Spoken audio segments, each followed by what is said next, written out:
Firstly, I joined a Facebook group called the Fall 2016 Admits at the Cal State Fullerton, and thereby we all connected through a WhatsApp group. I first asked if anyone was from Mumbai, and I met like 3 to 4 people in person, and that's how I finalized on my roommates. Similarly, in that sense, bunch of seniors from that WhatsApp group, they told us about the various housing apartments that are available on and off campus, and that's how we finalized on the apartments. While signing the lease, make sure to read the terms and conditions, like what all is included with the room. Like for example, some apartments come with water, trash, and gas bill included, while some don't.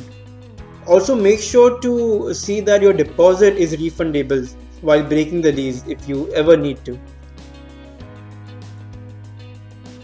The rent for a typical 2 BHK at California is around $1,900. The electricity bill is around $80 per month.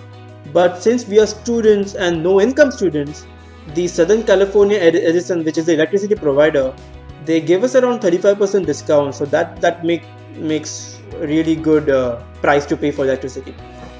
Talking about food, the average cost of food is around $7 to $8, but try to make your own food at home.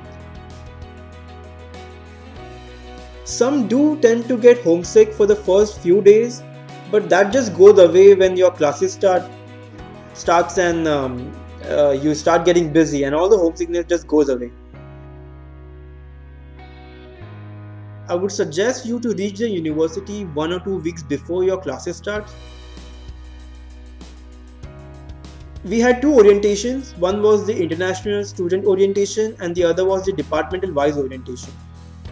During the departmental wise orientation, you will get to know various courses that are offered by a specific department, how many credits are required to complete the particular graduate program, which professor teaches what courses, and basically everything you will need to know to graduate from that degree. We had around 60 to 70% of international students in one class. Most of them were from India and China, and the rest of them were from other Middle Eastern countries. There are many options available on campus, like playing indoor or outdoor games. Bonus is that there is an underground bowling alley and bunch of arcade games to play with, so that's really cool. And mostly everything is included in the fees, even the gym and the swimming pool.